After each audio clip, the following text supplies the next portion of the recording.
आज हम लोग थोड़ा सा एक ही और कर लेते हैं। 16 सोमवार का व्रत कथा है।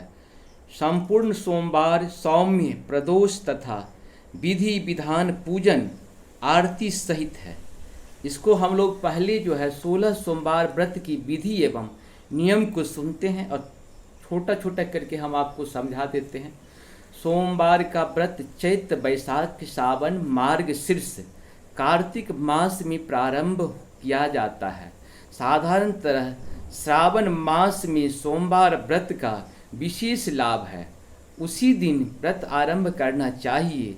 व्रत करने वाले भक्त गण को चाहिए प्रातः काल ही काले तिल का तेल लगाकर स्नान करें, श्वेत वस्त्र पहनकर मृग चर्म या कुश के आसन पर बैठें, सामने शंकर भगवान की मूर्ति तथा साथ में बने यंत्र का ताम्रपत्र पर खुदवा कर सामने रखें।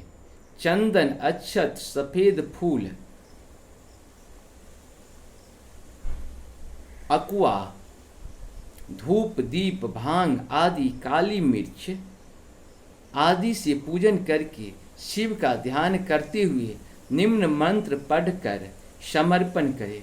कर्पूरिकौरं करुणावतारं संसार सारं भुजगेन्द्रहारं सदा वसन्तं हृदयारविन्दे भवं भवानी सहितं नमामि। इसके बाद कथा का पाठ करें। पाठ के अंत में रुद्राक्ष की माला से ओम नमः शिवाय का 108 बार जाप करें। अंत में शंकर भगवान की आरती उतारें। इस प्रकार शिव पार्वती का पूजन करनी चाहिए। आज हम लोग 16 सोमवार के व्रत का विधि का नियम बताए हैं और कल जो है अथ उद्यान विधि बताएंगे। इस तरह से हम लोग थोड़ा थोड़ा करके पूर्ण कर देंगे। नमस्कार, धन्यवाद।